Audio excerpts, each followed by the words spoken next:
Hey guys, and welcome back to another video. I'm here at Dundas Square, a popular place in downtown Toronto.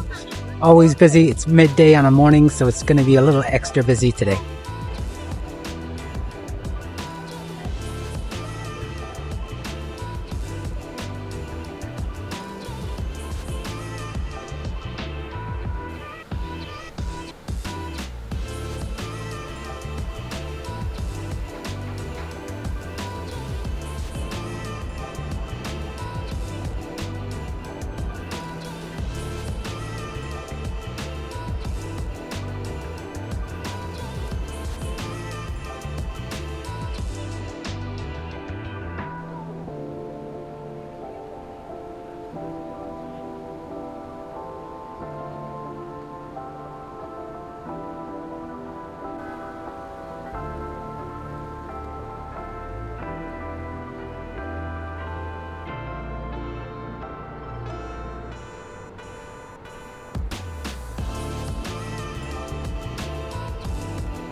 Alright guys, so as you can see, it's not a big area.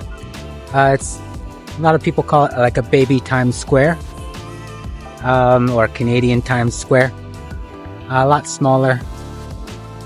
If you're interested in this area, I would recommend going to a couple other places. So pick a few places like the Eaton Center, Nathan Phillips Square, and then you can check out a few different places. It's easy to get to, and it's quite easy to get bored here if this is the only destination you have. Alright, with that said, I'd like to thank you guys for watching this video. I'll see you guys on our next video, and don't forget to like, share, and subscribe.